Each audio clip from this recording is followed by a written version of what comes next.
Hello everyone, this is Roxas1359. Welcome back to Let's Play Ratchet Clank. Up your arsenal. Last time, I spent a long time in Annihilation Nation. Pretty much completing all the challenges except for the Hydra and Seek. As you can see right now, I have the Hydra. I could have sworn I had recorded the clip of me purchasing the Hydra, but I guess I didn't. Now, I didn't buy the Agents of Doom. That one I'm going to be buying usually later on, but I didn't do the Hydra and Seek one because I need to level up the Hydra before I even attempt that, because the Hydra levels up slow. So without further ado, I think we can finally continue with plot. So let's go back to the Starship Phoenix and see what our fearless leader wants. So back to the Starship Phoenix. One thing I do miss from going commando though is the little planetary map, and the same thing how they had it in the first Ratchet Clank. I kind of missed that. It was really nice.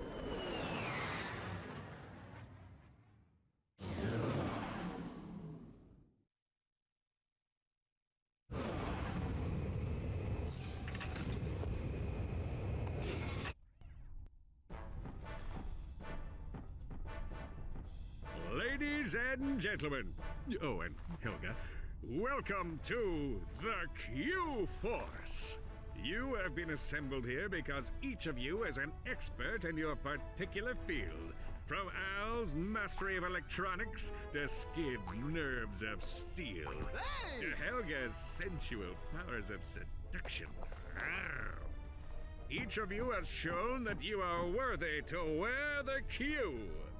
Years ago, I single-handedly defeated Dr. Nefarious, but like a rash on the galaxy's backside, he has flared up again. Our first mission will be to infiltrate the Doctor's top-secret base on planet Aquatos. Impossible, you say? Perhaps for a lesser strategist? Behold, my brilliant plan! I love these plans. First, Ratchet and Clank will descend to the sea floor and wade through a series of tunnels flooded with waist-high raw sewage.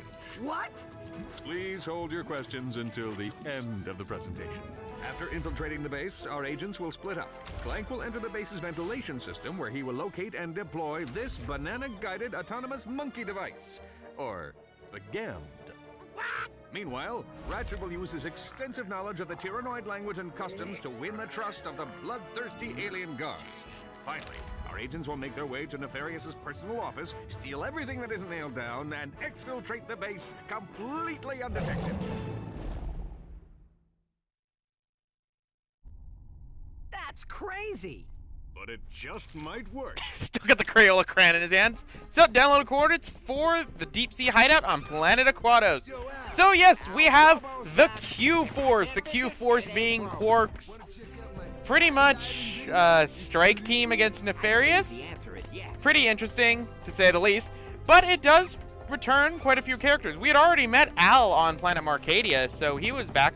But we also ended up meeting Helga as well as Skid McMarx again.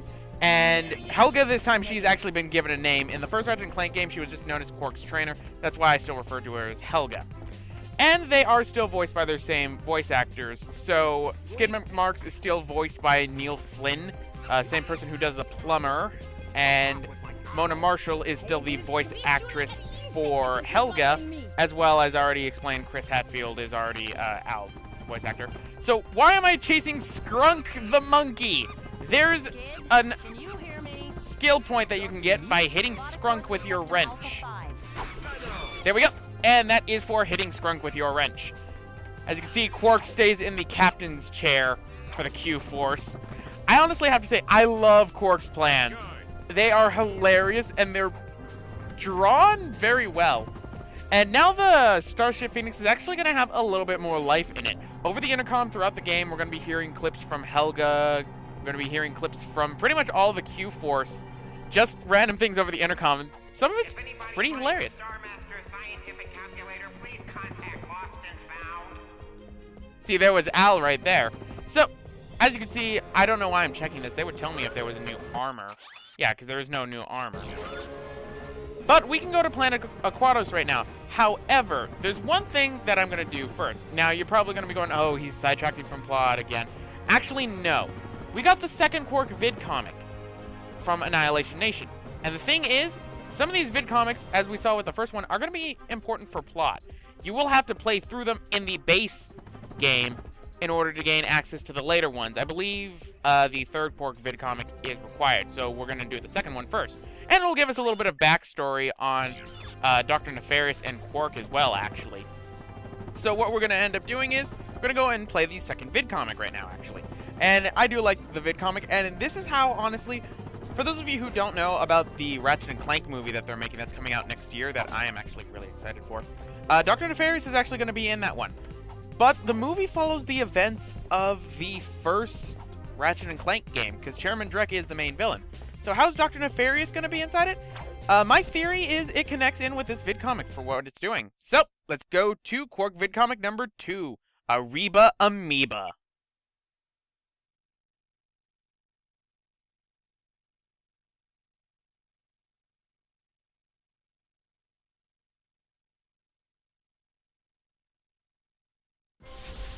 Quark, Comic Episode 2, Ariba Amoeba. A new evil was gathering in the shadowy swamps of Blackwater City. A horrific breed of monsters known as amoeboids, born in the laboratories of a twisted scientist named Dr. Nefarious. To think, they called me insane, Lawrence. We'll see who's insane when my pets have exterminated all life on this miserable planet! That should clear things right up, sir. When Captain Quark encountered the amoeboids for the first time, he immediately executed Emergency Response Plan number 2. Hey, wait just a minute. Quark then proceeded to stall for time while he coordinated the city's defenses from the women's restroom at Galaxy Burger. Give me that thing, you lying no good. Right. Now where were we? From the moment I touched down, I knew the situation called for a head-on assault. Without hesitation, I rushed to do heroic battle with the monstrous amoeboid horde. I don't know what's worse. The fact that Quark's a better drawer than me, or the fact that this is how it is. See, it did the glitch again. This is what I mean by the glitch. Basically, as you can see, I tried to type in the code again, but Quark got darker instead of putting on his historically accurate outfit. And these amoeboids are in my way. Now, here's how, for my theory, how this goes into effect. Let me put on my gobs! Up, down, down, left, right, circle, square, square. There we go.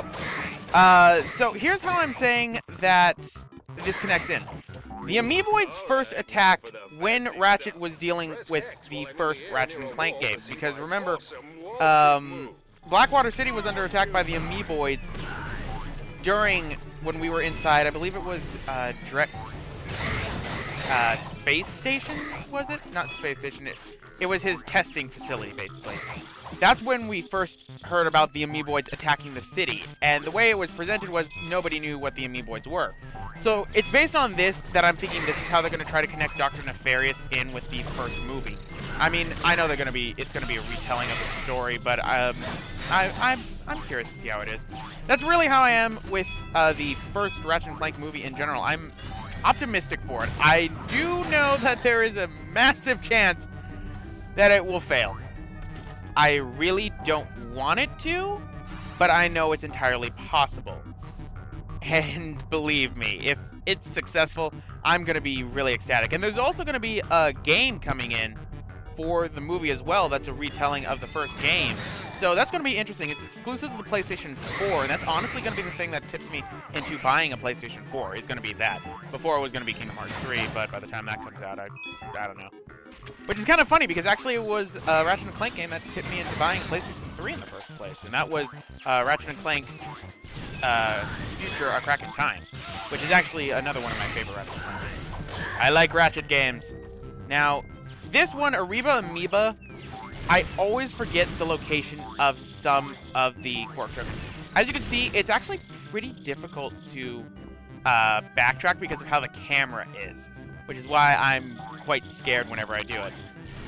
Now, I do know the time limit that you need to do for this vidcomic. I already failed it, but it is in 2 minutes and 10 seconds. you will barely reach this one. This one is another one of the doozies. Really, I am just not a fan of the Quark VidComic time trial ones. And there is another skill point that you get for getting 100% in all of the VidComics as well. That's, I believe it's called Strive for Arcade Perfection. I somehow saved that. I have no idea how I did that. And that one's for getting 100% in all of them, which basically means get 100 of the Quark tokens and get the health upgrades that are inside each stage.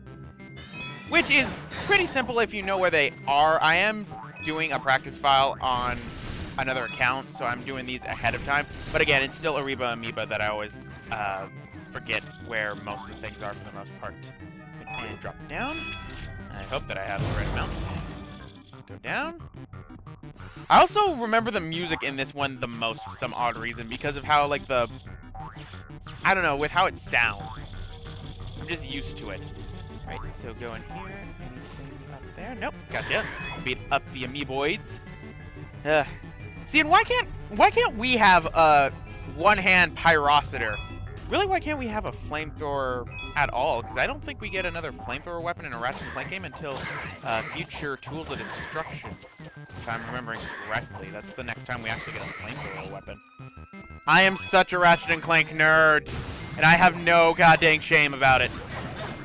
Nope. Jump over that. Burn! Right, now we're at the home stretch right now. 2, 3, 4, and 5. There we go. I managed to memorize them all, so there we go. Oh, historically accurate suit, you always never let us down. And nothing beats a nice healthy little bolt bonus. I guess it's only if you've already done it that you can skip it. But that's 10,000 bolts right there, so I am not complaining about that in the slightest. That's beautiful. His amoeboid army defeated, Dr. Nefarious had no choice but to flee Blackwater City in disgrace. You've not seen the last of me. I will have my vengeance if it takes 1,000 years. Dr. Nefarious was right about one thing. He and Quark would meet again, and sooner than he realized. For a true hero like Captain Quark will stop at nothing in the name of justice. What? I held my breath. Because that's how space works, ladies and gentlemen. Just hold your breath. We probably should have told that to those monkeys we launched up in space. So, that takes care of Quark VidComic number 2. Now, a few questions for those of you who have never played this game before, which I do know there's actually a few people watching this who have never played Up Your Arsenal before. Dr. Nefarious is organic in that. That will get explained in the VidComics, actually. And one thing also interesting that I thought about, the historically accurate one that Quark ended up doing is pretty much to be taken as, okay, he's making this shit up. However, this also means that he was actually able to coordinate the city's defenses from inside a women's restroom and defeat the amoeboid horde.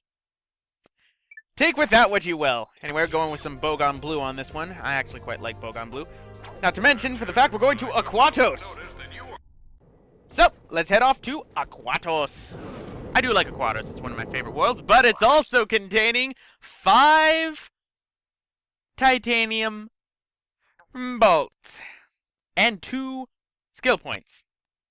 Now, we can only get 1 of the skill points right now, and when it comes to the titanium bolts, I think we can...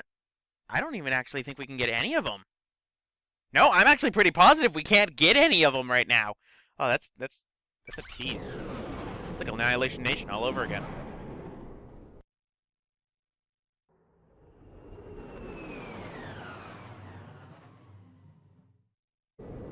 Incoming call. Oh no. Clank, Bubby, you're killing me! Excuse me? I'm trying to make a picture here, and Mr. Big Shot Star is nowhere to be found. I am currently occupied with a mission of galactic security. Right. I get it. You want a bigger trailer? Done. You want a daily oil massage? Done. I need my star on the set pronto, capiche? You're breaking up.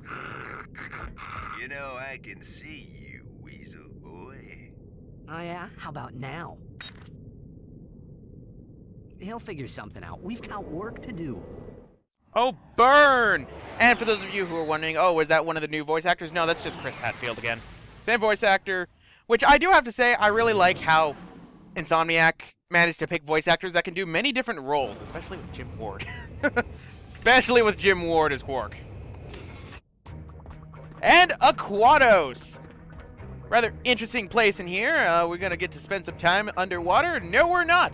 But this world is special in what it gives us, and is also the world that you're going to want to have save data from Ratchet Clank 2 going commando on your file.